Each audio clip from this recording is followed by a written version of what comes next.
Hey, hope you're having a great day today.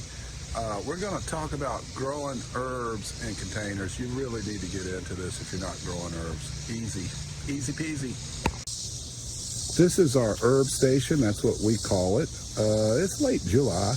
We have a great variety of herbs in here. It's close to the kitchen. Everything's in a container.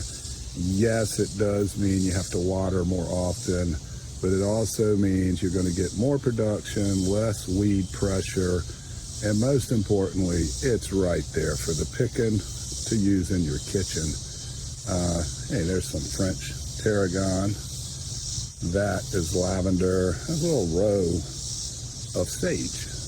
In the middle of the garden, lots of basil, some dill back there. That's coriander. Cilantro is turned into coriander. We're going to take the seed.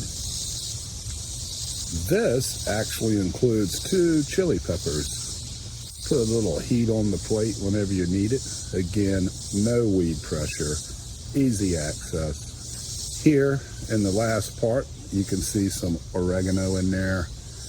Fresh rosemary, that is a brand new plant.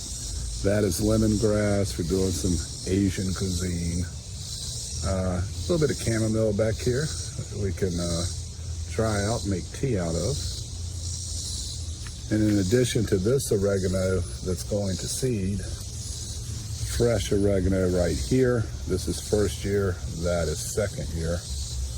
Basil, we have 3 variety of basil in here. If you're not doing this, you really need to get into growing some herbs. And the best way to do it, get them in containers close to the kitchen. It'll change your cooking life, your culinary life. You'll just be